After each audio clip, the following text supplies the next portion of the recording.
नमस्कार दोस्तों, लक्ष्मी ट्यूटोरियल में आप सभी का स्वागत है। पर्यावरण पारिस्थितिकी के चैप्टर भारत में जैव विविधता उससे मैंने कुछ प्रश्नों को तैयार किया है और जो बहुत ही महत्वपूर्ण है। और इस चैप्टर से हर साल चाहे वो यूपीएससी हो चाहे स्टेट पीसीएस हो, उसमें आते ही आते हैं प्रश्न और भी एग्जाम में पूछे जाते हैं। तो इसमें हम देखेंगे कि IUCN के अंतर्गत शामिल जो जीव हैं उनके सामान्य नाम और वो कहाँ पाए जाते हैं, उनकी विशेषताएं और वानस्पतिक विविधता, ये सब हम इसमें देखेंगे। तो चलिए शुरू करते हैं। पहला प्रश्न है, निम्नलिखित कथनों पर विचार करें और सत्य कथन का चयन करें। गंगा नदी डॉल्फिन गंगा, चंबल, घाघरा, गंडक, सोन, कोसी और ब्रह्मपुत्र इनकी पसंदीदा अधिवास नदियां हैं, ये पहला कथन है। दूसरा है, भारत सरकार ने भारत का राष्ट्रीय जलीय जीव घोषित किया है। तीसरा है, गुवाहाटी शहरी प्रशासन द्वारा इसे शहर पशु घोषित किया गया है। चौथा कथन है, जल प्रदूषण, नदियों में गाद जमा होना और तेल प्राप्त करने के लिए इनका शिकार आदि के कारण इनकी संख्या में कमी आई है। तो ये चार कथन थे, हमें इसमें बताना है कि कौन सा सत्य है, और ये सभी कथन बिल्कुल सत्य है। गंगा नदी डॉल्फिन की जो संख्या में कमी आई है वो जल प्रदूषण, नदियों में गाद जमा होना और इनकी जो तेल प्राप्ति के लिए इनका शिकार किया जाता है और मांस के लिए भी इनका शिकार होता है, तो ये सभी कारण है इनकी संख्या में कमी आने के, और जो कि लगातार कमी आई जा रही है इनकी। और गुवाहाटी शहरी प्रशासन के द्वारा इन्हें शहर पशु भी घोषित किया गया है। भारत सरकार ने इसे राष्ट्रीय जलीय जीव घोषित किया है। और ये कहाँ पाई जाती हैं? गंगा, चंबल, घाघरा, गंडक, सोन, कोसी और ब्रह्मपुत्र, ये सभी जगह ये पाए जाते हैं। तो चलिए अगला प्रश्न देखते हैं।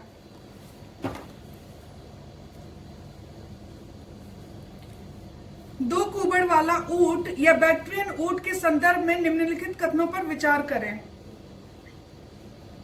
ये दो कुबड़ वाले ऊंट को हम बैक्ट्रियन ऊंट भी कहते हैं।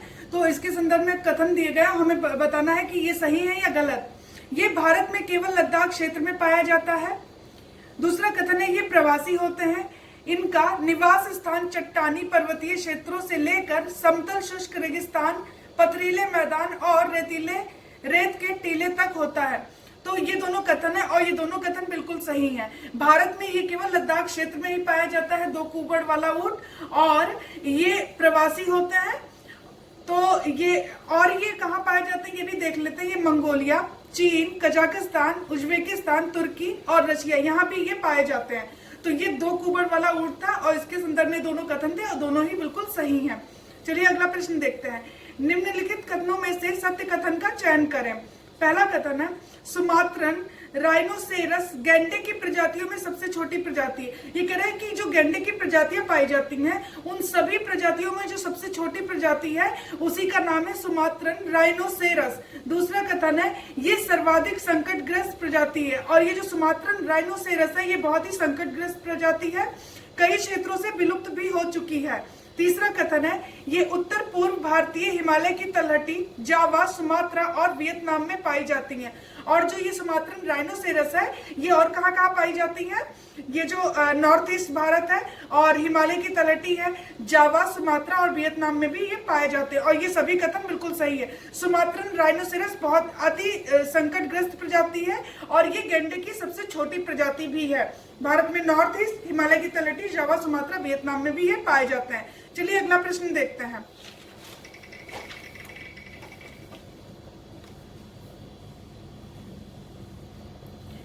निम्नलिखित में से सत्य कथन का चयन करें। एक सींग वाला गेंडा गेंडे की सभी प्रजातियों में यह सबसे बड़ा है।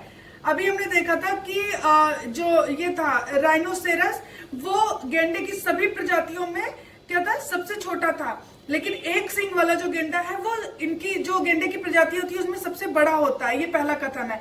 दूसरा है, गेंडे की संख्या में वृद्धि के लिए इंडियन राइनो विजन 2020 कार्यक्रम चलाया जा रहा है, और इनकी संख्या में वृद्धि के लिए कार्यक्रम भी चलाया जा रहा है जिसका नाम है इंडियन राइनो विजन 2020 कार्यक्रम। तो ये दोनों कथन बिल्कुल सही है। चलिए अगला देखते हैं। फायर मूंगा के संदर्भ संदर्भ में, फायर मूंगा के संदर्भ में निम्नलिखित कथनों पर विचार करें। पहला कथन है, ये मूंगे से ज्यादा जेलीफिश के गुण रखते हैं और स्पर्श करने से वैसी ही चुभन होती है जैसे जेलीफिश को स्पर्श करने से होती है। दूसरा कथन है, इसका वैज्ञानिक नाम मिलीपोरा है और ये पीले और भूरे रंग के होते हैं। ये गंदे पानी समुद्र के अपतटीय भाग में पाए जाते हैं तथा ग्लोबल वार्मिंग और ब्लीचिंग के प्रभाव के कारण अति संकटग्रस्त श्रेणी में आते हैं। तीसरा कथन है, ये Bharat, Australia, Indonesia, Malaysia, Panama, Singapore और थाईलैंड से खत्म हो चुके हैं। ये सामान्यतः Bharat, Australia, Indonesia, Malaysia, Panama, Singapore और थाईलैंड वगैरह से खत्म हो चुके हैं। तो ये सभी कथन बिल्कुल सही है। ये जो फायर मूंगा होता है, ये इसको जब टच किया जाता है तो जेलीफिश को टच करने से जैसी चुभन होती है वैसी ही इसे छूने से भी होती है। तो इसमें कौन से गुण पाए जाते हैं? सबसे ज्यादा गुण इसमें जो होते हैं वो मूंगे के नहीं होते, जबकि जेलीफिश के बहुत ज्यादा गुण इसमें होते हैं।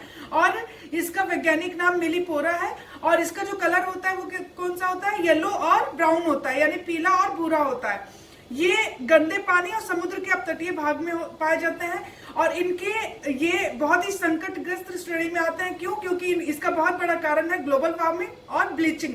तो इन दोनों कारणों से ये बहुत ही संकटग्रस्त श्रेणी में शामिल हो चुके हैं और ये सामान्यतः Bharat, Australia, Indonesia, Malaysia, Singapore, Thailand वगैरह से खत्म भी हो चुके हैं। और ये सभी कथन बिल्कुल सही है। ये था कथन, ये जो तीनों कथन थे ये फायर मूंगा के बारे में थे। तो ये हमने देख लिया कि फायर मूंगा की विशेषताएं क्या होती हैं, ये कहाँ से विलुप्त हो चुके हैं, इसका वैज्ञानिक नाम क्या होता है और इनके संकटग्रस्त होने का कारण क्या है। तो चलिए अगला प्रश्न पे आते हैं अब हम लोग। निम्नलिखित में से असत्य कथन का चयन करें। पहला है, कवक प्राय मृत जैविक पदार्थों के ऊपर पाए जाते हैं। इनमें क्लोरोफिल अनुपस्थित होता है। ये अपना भोजन स्वयं नहीं बनाते हैं। ये पहला कथन है। दूसरा है, ये परजीवी होते हैं। मशरूम और मोल्ड्स कवक प्रजाति के पौधे हैं। तीसरा कथन है, भारत के पूर्वी हिमालय, पश्चिमी हिमालय एवं पश्चिमी घाट क्षेत्र में कवक की अनेक स्थानिक प्रजातियां पाई जाती हैं। तो हमें इसमें से असत्य कथन का चयन करना था। हम पहले, ये तीनों ही कथन बिल्कुल सही है, तो उपरोक्त में से कोई भी नहीं, क्योंकि तीनों ही कथन बिल्कुल सही है। कवक जो होते हैं ये मृत जैविक पदार्थों के ऊपर पाए जाते हैं। अपना भोजन क्यों नहीं बनाते स्वयं? क्योंकि इनमें क्लोरोफिल अनुपस्थित होता है और जिनमें क्लोरोफिल की अनुपस्थिति होती है वो स्वयंपोषी नहीं होते हैं, वे दूसरों पर निर्भर करते हैं और वे अपना भोजन स्वयं नहीं बना पाते। क्यों? क्योंकि उनमें क्लोरोफिल की अनुपस्थिति होती है। यही कारण होता है कि अपना भोजन नहीं बना पाते हैं। ये परजीवी होते हैं और मशरूम और मोल्ड्स ये इन्हीं की प्रजाति के पौधे हैं। भारत में कहाँ पाए जाते हैं? ईस्टर्न हिमालयन, वेस्टर्न हिमालयन और वेस्टर्न घाट क्षेत्र में अनेक प्रजातियां पाई जाती है, स्थानिक प्रजातियां पाई जाती है कवक की। तो ये कवक से रिलेटेड कथन थे और ये सभी कथन बिल्कुल सही है। तो हमें असत्य का चयन करना था, कोई भी असत्य नहीं है। चलिए अगला देखते हैं। निम्नलिखित पर विचार करें और सत्य कथन का चयन करें। ब्रायोफाइट्स पादपों के तने एवं पत्तियां तो अलग होते हैं किंतु इनमें जड़ अनुपस्थित होता है। दूसरा कथन है, इनमें बीज अथवा फूल भी नहीं होते हैं। ये नम क्षेत्रों में पाए जाते हैं। ये असंवहनीय पौधों के अंतर्गत आते हैं। भारत के पूर्वी हिमालय, पश्चिमी हिमालय और पश्चिमी घाट के क्षेत्रों में फैली हरित पादप प्रजाति हैं। पहले तो हम ये जान लेते हैं कि ब्रायोफाइट्स क्या है। एक्चुअली जो पौधे होते हैं उनका वर्गीकरण किया जाता है किसमें? संवहनीय और असंवहनीय, दो में किया जाता है। तो जो संवहनीय होते हैं उसको फिर से डिवाइड किया जाता है बीज वाले पौधे यानी प्लांट्स विथ सीड्स और बीज रहित सीड लेस प्लांट्स, तो इसमें किया जाता है। और जो असंवहनीय होते हैं उसमें कौन से आते हैं? ब्रायोफाइट्स। तो ये जो ब्रायोफाइट्स है, सबसे पहले ये जान ले कि असंवहनीय पौधे हैं। और इसके अंतर्गत कौन आता है? काई और लीवर वर्ड्स, ये इसके एग्जाम्पल हैं। तो हम देखते हैं कि जो ब्रायोफाइट्स है, तो ये जो पादप है ये सबसे पहले तो हम ये जान लेते हैं ये असंवहनीय है। तो ये वाला तो बिल्कुल सही है कथन। ब्रायोफाइट्स ब्रायोफाइट्स पौधों के तने और पत्तियां तो अलग होती है, लेकिन इसमें जड़ अनुपस्थित होता है। बिल्कुल, ये जो काई होता है उसमें कहाँ जड़ होता है, लीवरवुड्स होता है, इसमें जड़ कहाँ होता है, तो इसमें जड़ अनुपस्थित होता है। तो ये भी बिल्कुल सही है कि काई और लीवरवुड्स इसके उदाहरण है। भारत के पूर्वी हिमालय, पश्चिमी घाट वगैरह में ये हरित पादप प्रजातियां हैं और इनमें बीज फूल भी नहीं होते हैं और ये नम क्षेत्रों में पाए जाते हैं। तो ये सभी कथन बिल्कुल सत्य हैं। ये ब्रायोफाइट्स के बारे में था।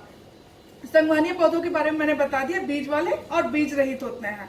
तो जो बीज वाले पौधे होते हैं उनको भी जो है डिवाइड किया जाता है एंजियोस्पर्म और जिम्नोस्पर्म। बीज रहित जो होते हैं उसमें आ जाते हैं टेरिडोफाइट्स वगैरह, जैसे फर्न और क्लब काई वगैरह होते हैं, वो उसके एग्जाम्पल है। तो चलिए अगले प्रश्न पे आते हैं हम लोग।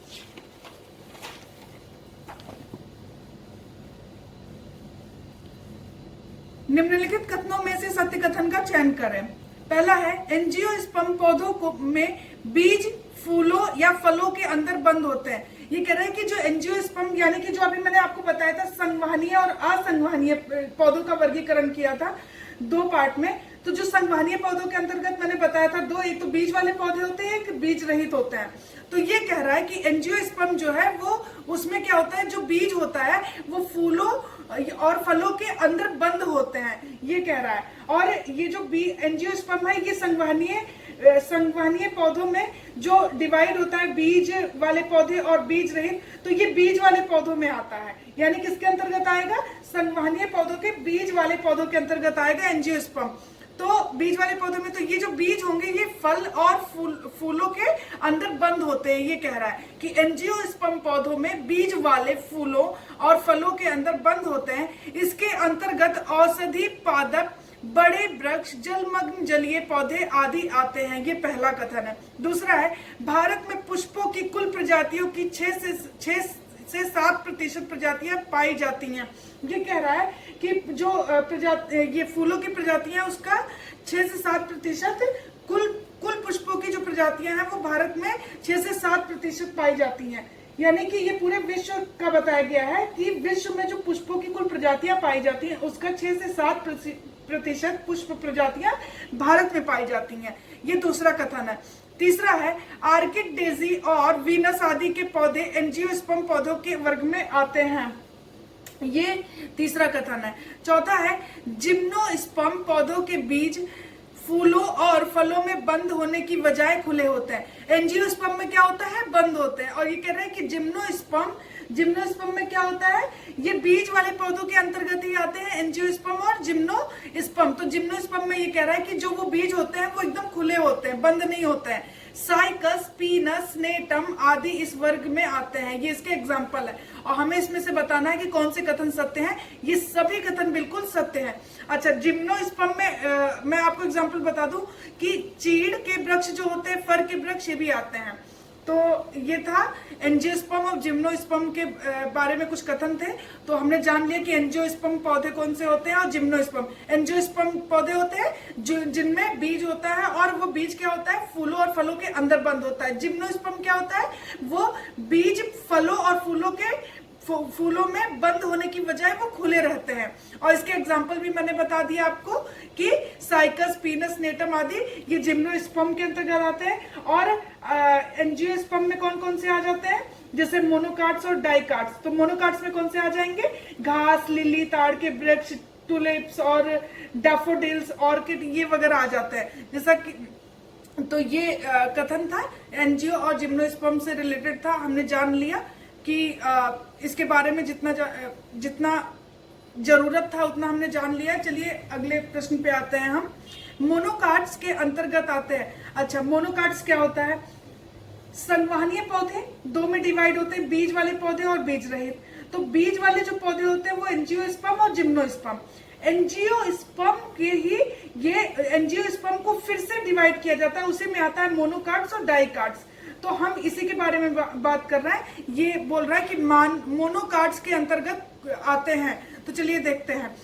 घास, लिली, ताड़ के वृक्ष, ट्यूलिप्स, डैफोडिल्स, आर्किड, पर्णपाती वृक्ष, फूल और वनस्पति। हमें बताना है मोनोकाट्स के अंतर्गत कौन से आते हैं। तो मोनोकाट्स के अंतर्गत आते हैं घास, लिली, ताड़ के वृक्ष, ट्यूलिप्स, डैफोडिल्स, आर्किड। ये आते हैं। पर्णपाती वृक्ष, फूल, वनस्पति, ये किसके अंतर्गत आते हैं? डाइकाट्स के अंतर्गत आते हैं। यानी एंजियोस्पर्म को जब हम दो में डिवाइड करते हैं, मोनोकाट्स और डाइकाट्स, तो मोनोकाट्स के अंदर कौन से आ जाते हैं? घास, लिली, ताड़ के वृक्ष, ट्यूलिप्स, डेफोडिल्स, ऑर्किड। और जो ये होंगे डाइकाट्स, डाइकाट्स के अंतर्गत आ जाएंगे पर्णपाती वृक्ष, फूल, वनस्पति, तो ये आ जाएंगे डाइकाट्स के अंतर्गत। तो इसमें से आंसर क्या होगा? पहला, दूसरा, तीसरा, चौथा, पांचवा और छठा, ये आएंगे इसके अंतर्गत। बाकी तीनों ये जो है ये किसके अंदर अंतर्गत आएंगे? डाइकाट्स के अंतर्गत। चलिए अगले प्रश्न पे हम आते हैं।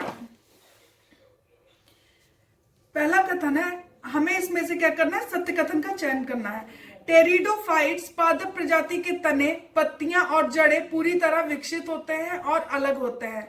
बीज, फूल अनुपस्थित रहते हैं। टेरिडोफाइट्स, टेरिडोफाइट्स किसके अंतर्गत आते हैं?